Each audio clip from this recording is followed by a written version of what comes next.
Hi, I'm Marty Nemko. Yesterday, I did a mock commencement speech that I would give to the students of a fictitious Southwestern State University at Mudville campus that was more honest than the typical um, puff 'em up, you can do anything, you can be big.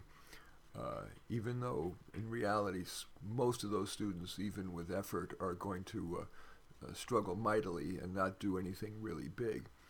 Um, I called it a more honest commencement address.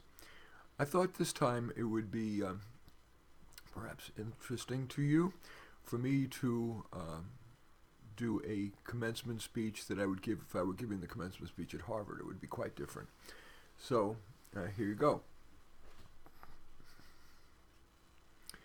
Of course, I appreciate the honor of being here. Thank you very much. You old farts here on the stage. I wouldn't actually say that. But, dear graduates of class of 2019, you are going to hate me because I'm going to be administering, instead of the usual lofty talk about how wonderful you are, some tough love. Many, if not most of you, after graduation, have decided to head for the money. Investment banking, bond trading, management consulting, even though you've never even been a manager. How in the world are you going to be a consultant? But you're a Harvard graduate, and so the big companies will hire you for that designer label on your diploma. And what a waste. You, of all people, have the most potential to really solve the big problems. Will you? Who knows? But nobody's got a better shot. So how in the world can you go and work for a company trading bonds or giving some company that wants to go public and cash out their equity? How can you be a consultant to some company? We'll do a software implementation that's going to move our processes slightly faster. Yes, there's some benefit there. But when there is cancer causing agony and death to millions every year, not to mention their families, friends, and coworkers, how can you go and be a bond trader when apparently climate change threatens the planet, to use the term, an existential threat? How can you be a bond trader when government, which we all realize has the potential to do so much good, but yet for generations we always hear it's filled with waste, fraud, and abuse, thereby taking taxpayer dollars and in many ways throwing it down the toilet? You, if anybody, could help address such a problem. How about the big problem of jobs? You, as a Harvard graduate, may not have problems landing a job, a good job, keeping it, getting ahead. But the other 99% are going to have problems in this era, in your work span of ever increasing offshoring, automation, part-timing, temping. Only you, Harvard and similar university graduates, have the wherewithal, the genetic intelligence, the upbringing, the Harvard education to address that enormous problem of, do we create more jobs and have a growth-based economy? Do we try to change things radically and have a non-growth-based economy and get people to value the life well led as not defined by materialism, but defined primarily by artisanry, even if it pays poorly,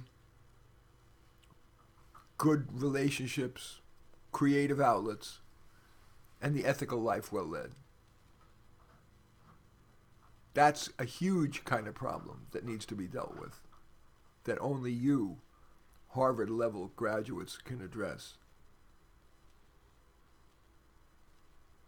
There are probably many others that I'm simply not thinking of now, in a variety of fields. But before you go and sign on that dotted line and work for that corporation selling bonds or giving investment advice when you know you shouldn't be giving investment advice with the limited knowledge you have, or management advice, giving the unbelievably limited management advice you have, whether you should be indeed tackling the big issues. You won't make as much money, but you will make enough to pay back those hefty student loans that many of you are facing. And no, you may or may not end up living in 4,000 square feet in a Tony neighborhood, driving a 5 and 7 Series Beamer. You may be driving an old Toyota. You may be living in 1,000 square feet of modest homes. You may wear shirts from Target instead of Faconable shirts from Nordstrom. But ultimately, as you go through life, and when you reach toward the end, maybe even lying on your deathbed, you will feel better about the life you led than the many rich people who through their lives anesthetize themselves through the hedonic treadmill of buying stuff, drinking their third martini or vaping their way into oblivion, and then lying on their deathbed wondering, is that what I made of my life? So as I said, this is probably going to make you hate me, but I feel the best service I could give you was to give you this tough love mini lecture. At least I'm going to keep it short. I remember that when I was sitting where you were, all I could think about was, would he just shut up already? Because I want to go out and party or go out to eat or whatever. So I will at least save you that and close by saying, indeed, I know how hard it was to get into Harvard and probably not that easy to get out of Harvard. So you really do deserve a measure of congratulations. And with that, I wish you the best, class of 2019.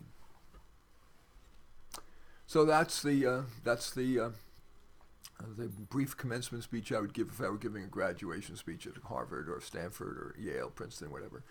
Of course, nobody's ever going to ask me to do that because I don't think that's they won't. I'm not famous enough, and they probably don't want to hear my intense tough love message anyway. But in any case, I hope you found this of value. I welcome your thumbs up down below there, or your thumbs down if you feel appropriate. Your comments, you're sharing it on social media, there's a share button, and of course you're subscribing to my channel. In any event, I do thank you for watching. I am Marty Nemko.